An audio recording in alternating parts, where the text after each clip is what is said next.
Okay, let's dive right into this explainer. Today, we're going to completely deconstruct a truly fascinating piece of deep lore, Chapter 167 of the Gluttony Chronicle. We are taking a highly detailed clinical look at how the once prosperous, thriving metropolis of Oromor completely suffocated under the amber smoke of the seventh shadow. But we're not just reading a story here. We're going to treat this dark fantasy narrative as an intense psychological and economic case study. We need to unpack exactly how the shadow of gluttony decoupled consumption entirely from consequence. It built this terrifying architecture of exponential ruin. And honestly, it might just reveal a little bit about our own human nature along the way. So our blueprint for today is broken down into 5 distinct phases. We'll start with the empty metropolis, move into modeling the consuming void, then shattering the scarcity loop, renouncing the banquet contract, and we'll wrap up with a pretty chilling epilogue, the sleep of indifference. All right, let's jump right into Chapter 1, the empty metropolis. What makes this narrative so incredibly compelling right out of the gate is how it establishes gluttony. The text doesn't present it as some roaring monster tearing down the city walls. Nothing like that. Instead, it is an atmospheric, systemic sickness. It's an environmental rot. The city becomes permanently covered in this thick, oily amber smoke. Just imagine standing there, looking over the grand iron gates of Oromor, and you realize the old defensive battlements have been literally torn down. Why? Just to make room for massive ventilation flues, pumping this toxic amber smoke across the entire country. The shadow literally infects the environment itself. It creates this frantic, animalistic urgency where the citizens themselves become the absolute engine of their own destruction. And this societal sickness didn't just happen by accident. It was methodically implemented through 3 corrupted anchors. Think of these as pillars that the entity weaponized to engineer a total societal collapse from the inside out. First, you have High Gastrom Morvath. His role was constructing a purely addictive escape via the Great Hearth. Then there's Master Grian Kenneth, who is out there literally clear-cutting ancient, irreplaceable forests just to create short-term grazing pastures. And crucially, you have Grand Merchant Prince Vane. He's hoarding massive grain reserves in secret subterranean vaults specifically to engineer a panic of artificial scarcity. The genius of this entity is that the shadow didn't need a single invading army. It simply weaponized the city's own supply chain against its people. So the absolutely crucial point here is understanding the actual mathematics of this collapse, which brings us to Chapter 2, Modeling the Consuming Void. In the lore, we get this vivid image of glowing green mathematical formulas being projected right through the swirling amber steam. This is Master Ilyan Marr's brilliantly conceived calculus of satiety. And the core of that is Equation 17.1, the Index of Desperation. It is so fascinating how the narrative treats spiritual emptiness not as some abstract feeling, but as raw, undeniable algebra. This equation is a formal proof. It demonstrates that when a society's internal soulful absorption drops to 0, its drive for external consumption automatically scales to infinity. I mean, think about how often people try to buy their way out of feeling empty, right? Well, this text proves mathematically that a void simply cannot be filled by material goods. And this dynamic perfectly illustrates the core psychological fracture at the heart of gluttony. We see external consumption rapidly scaling upward, and it becomes completely detached from actual physical need. At the exact same time, internal absorption hits absolute 0. It creates this horrific psychological loop where the present moment is never enough. The soul essentially becomes a bottomless drain. It's a structural economic model of anxiety, really. And it proves exactly why those citizens in Oromor are consuming with that frantic, animalistic urgency we talked about earlier. They are mathematically trapped in a void. Now, let's see how this builds at the macro level with equation 17.2, the resource exhaustion matrix. This equation acts as a grim, undeniable timer for the entire civilization. It calculates the exact collision point where exponential consumption growth entirely outpaces linear Earth replenishment. And what it does is expose the deeply flawed premise of the seventh shadow, the absolute delusion that continuous infinite expansion can somehow magically outrun systemic depletion. When you look at the raw data, the math makes it completely undeniable.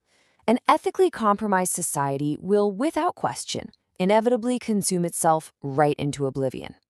You have this towering, out-of-control exponential growth of consumption set directly against the painfully slow linear replenishment of the Earth. That creates a massive, unsustainable disparity. And that gap, it drives the remaining survival time straight down to zero. You simply cannot negotiate with this math. It's a structural death sentence. But knowing the math is one thing, right? How do our protagonists actually fight this? That brings us to Chapter 3, Shattering the Scarcity Loop. What I absolutely love about this specific action sequence is that they don't defeat the magical entity with a barrage of fireballs or magic swords or anything typical of fantasy. They defeat it with pure supply-side logic. Vassago marches right to the edge of the plaza. He forcefully grabs Merchant Prince Vane by his velvet lapels, and he physically makes him surrender his vault keys. Then they swing wide those massive iron gates to reveal thousands upon thousands of bags of perfectly unspoiled wheat. They demonstrate in real time that introducing massive supply immediately and permanently destroys psychological demand. This act leads to a profound psychological realization for the entire city. The scarcity loop is officially broken. Wealth kept in absolute isolation is entirely worthless. By swinging those gates open and exposing the incredible hidden abundance of grain, the collective, frantic panic of the city is instantly shattered. The citizens realize suddenly they aren't actually starving. It was a manufactured crisis. And just like that, they effectively starve the shadow of its emotional fuel, completely dismantling the illusion of scarcity from the inside out. It's a brilliant tactical move. With that illusion finally broken, we are led directly into Chapter 4, renouncing the banquet contract, where the entity is finally confronted. Here we see the ultimate philosophical debate of the entire narrative laid bare. On one side, you have the entity's thesis. It claims that hunger is the true sign of life and that relentless imperial consumption is the ultimate engine of global progress. But positioned directly against that is Ilyan Marr's rebuttal. He points out the unavoidable historical reality that empires inevitably collapse under the weight of their own undigested mass. It's the illusion of endless conquest crashing incredibly hard into the harsh reality of systemic exhaustion. And this realization is exactly what sparks High Gastromo Morvoth's tragic awakening. He looks at the math. He looks at the broken scarcity loop out in the plaza. And he finally realizes that he has been using material tools to try and solve a deeply spiritual crisis.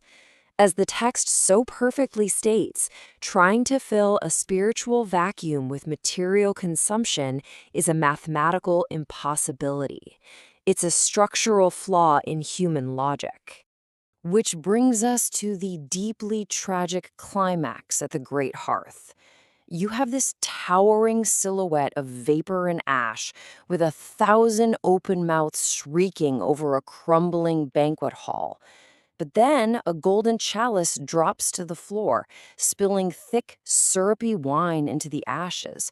As Morvoth falls to his knees, he voluntarily renounces the contract. He just gives it up. And the result? Stripped of its willing participants, stripped of the artificial scarcity that fed it, the massive vaporous entity simply dissolves. It collapses into harmless wood ash. Not a single magical spell had to be cast to defeat it. The people just stopped participating in the gluttony. But as is the case with the best lore, the story doesn't end with a neat, happy bow. For our final chapter, The Sleep of Indifference, we have to shift our focus away from Oromor. We leave the frantic, amber heat of the city and travel far north, to the silent, frozen, monochromatic gray wastes. Here, we are presented with a comprehensive global matrix, the master ledger of conquered sins. From his throne of cold ash, the character Belial observes this ledger with absolute terrifying detachment. He calmly acknowledges that humanity has successfully mastered these 6 burning fires: pride, greed, wrath, envy, lust, and now gluttony. The ledger is perfectly balanced. The burning, chaotic desires of the flesh have finally been conquered. But then, the text reveals the true, ultimate, final threat. The 8th presence, sloth. Now, this isn't laziness as we traditionally think of it. It's much worse. This is a shadow of absolute spiritual indifference. It actively seeks to freeze the human spark entirely by convincing humanity that absolutely nothing matters. Unlike the previous 7 shadows that weaponized human desire and passion and action, this final threat asks humanity to do nothing at all. It simply wants us to sink into a comfortable, frozen numbness. And I'm going to leave you with this chilling thought to ponder. Why is an enemy that demands nothing an enemy that offers only the freezing sleep of absolute indifference, the most dangerous threat of all? It really seems that surviving the consuming, exponential fires of gluttony was merely preparation for the freezing, apathetic dark that awaits us at the end of the ledger. Thank you for joining me on this deep dive into the architecture of ruin. I highly encourage you to keep exploring these concepts, and I'll see you in the next explainer.